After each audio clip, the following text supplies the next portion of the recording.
ایک شخص حضرت سعد بن ابی وقاص رضی اللہ تعالیٰ عنہ کے سامنے صحابہ کرام کی شان میں گستاخی و بے ادبی کے الفاظ بکنے لگا۔ آپ رضی اللہ عنہ نے فرمایا کہ تم اپنی خبیث حرکت سے باز رہو ورنہ میں تمہارے لیے بددعا کر دوں گا۔ اس گستاخ و بے باک نے کہہ دیا کہ مجھے آپ کی بددعا کی کوئی پرواہ نہیں، آپ کی بددعا سے میرا کچھ بھی نہیں بگڑ سکتا۔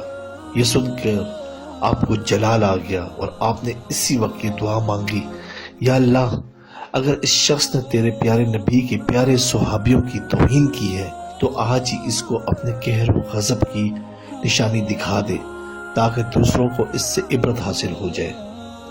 اس دعا کے بعد جیسے ہی وہ شخص مسجد سے باہر نکلا تو اچانک ایک پاگل اونٹ کہیں سے دوڑتا ہوا آیا اور اس کو دانتوں سے پچھاڑ دیا۔ اس کے اوپر بیٹھ کر اس کو اس قدر زور سے دبایا کہ اس کی پستیوں کی ہڈیاں چور چور ہوئی اور فوراً ہی مر گیا۔ یہ منظر دیکھ کر لوگ دوڑ دوڑ کر حضرت سعد رضی اللہ عنہ کو مبارکباد دینے لگے کہ آپ کی دعا قبول ہو گئی، اور صحابہ کرام رضی اللہ تعالی عنہم کا دشمن عبرت کا نشان بن گیا۔ سبحان اللہ۔